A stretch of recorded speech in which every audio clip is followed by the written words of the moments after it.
Olá, querido! Paz seja convosco. Vamos dar continuidade a essa série de pneumatologia, que é a doutrina do Espírito Santo. Nós vamos falar sobre essa doutrina e eu gostaria de dar uma pequena introdução sobre a doutrina do nosso Senhor Espírito Santo. Esse é o nosso Deus. Nós não temos três deuses, mas o Espírito Santo é Deus. Nós vamos estudar sobre isso também. O estudo da doutrina do Espírito Santo segue em ordem natural. O da doutrina de Jesus é o da salvação, porque o Espírito Santo que tem de aplicar a obra feita por Jesus aos corações dos homens. Infelizmente, o estudo dessa doutrina é um dos mais negligenciados. Se nós observarmos, poucas pessoas estudam sobre a doutrina do Espírito Santo. E é um modo como aplica, às vezes, torna deficitário. Entretanto, ela é uma das mais importantes em toda a teologia. Essa doutrina, do ponto de vista prático, é muito importante, porque se pensarmos no Espírito Santo, preste bem atenção, se pensarmos no Espírito Santo como mera influência ou poder qualquer, o nosso desejo será, então, saber como podemos nos apossar dessa influência, ou poder ainda mais se considerarmos na prática o Espírito Santo como ser impessoal. Havemos de considerar o trabalho de converter o mundo como um trabalho nosso. Preste bem atenção nessa introdução. Nós vamos estudar sobre a personalidade agora do Espírito Santo. Então, o Espírito Santo, ele é uma pessoa. A personalidade do Espírito Santo, deveremos pensar no Espírito Santo como nos apresenta a Bíblia, isto é, como uma pessoa. A Bíblia mostra o Espírito Santo como uma pessoa. E uma pessoa, ele tem o quê? Ele pensa. A Bíblia oferece-nos 4 provas de que o Espírito Santo é uma pessoa. Todos os atributos de uma pessoa é atribuído ao Espírito Santo. Primeiro, o Espírito Santo pensa.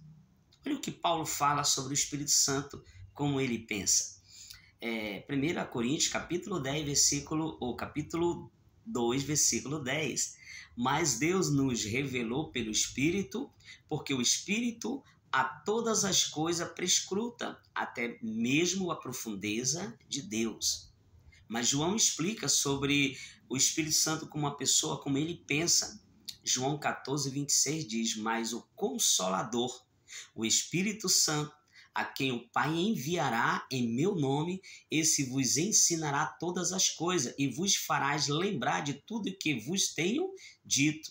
Então, muitas pessoas não entendem quando o Espírito Santo vos farás lembrar, não quer dizer que você não possa estudar. Então estude, porque o que você estudar é o que o Espírito Santo vai lembrar. Então ele é uma pessoa, porque ele pensa. E também o Espírito Santo, ele sente. Romanos 8, 27 vai dizer, aquele que sonda os corações sabe qual é a mente do Espírito Santo, porque segundo a vontade de Deus, ele intercede pelos santos. Então, o Espírito Santo, como uma pessoa, ele sente. O Espírito Santo tem querer. Então, o Espírito Santo é uma pessoa, porque ele tem querer. Em 1 Coríntios 12, 11 diz, mas um só é o mesmo Espírito, realiza todas estas coisas, distribuído-as e lhe apraz cada um individualmente. A consciência própria direção própria é do Espírito Santo. Outro atributo do Espírito Santo é o amor.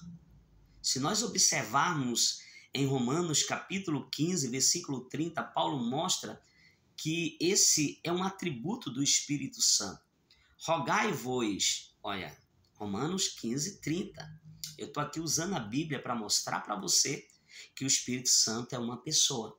Rogai-vos, pois, irmão, por nosso Senhor Jesus Cristo e também pelo amor do Espírito, que lutei juntamente comigo nas orações a Deus ao meu favor. Amados, aqui nós observamos literalmente que essa é a primeira prova que o Espírito Santo, ele é uma pessoa. Nós observamos que o Espírito Santo, ele pensa, o Espírito Santo, ele sente, o Espírito Santo tem querer, o Espírito Santo tem consciência própria, tem direção própria. Isso é um atributo de uma pessoa. Então, o Espírito Santo, ele é uma pessoa. E eu sempre vou usar aqui os textos bíblicos. Tem muitos textos que poderia falar sobre o que eu falei, mas eu resumi alguns deles aqui. E eu quero que você preste bem atenção sobre essa pessoa do Espírito Santo dentro da Bíblia. Porque tem algumas denominações que vão dizer que o Espírito Santo não é uma pessoa. Mas a Bíblia mostra ao contrário de pessoas que pensam assim. A Bíblia mostra que o Espírito Santo de Deus é uma pessoa. Segunda prova da personalidade do Espírito Santo é que a Bíblia atribui ao Espírito Santo que só pode ser praticada por uma pessoa. Penetra até a profundeza de Deus. Ele fala. O Espírito Santo, como uma pessoa, ele fala. Apocalipse 2,7 diz: quem tem ouvido, ouça o que o Espírito Santo diz às igrejas. Ao vencedor dar-lhe-ei que se alimente da árvore da vida e que se encontra no paraíso de Deus. Na próxima aula eu vou falar mais sobre essa segunda prova que é a da personalidade do Espírito Santo.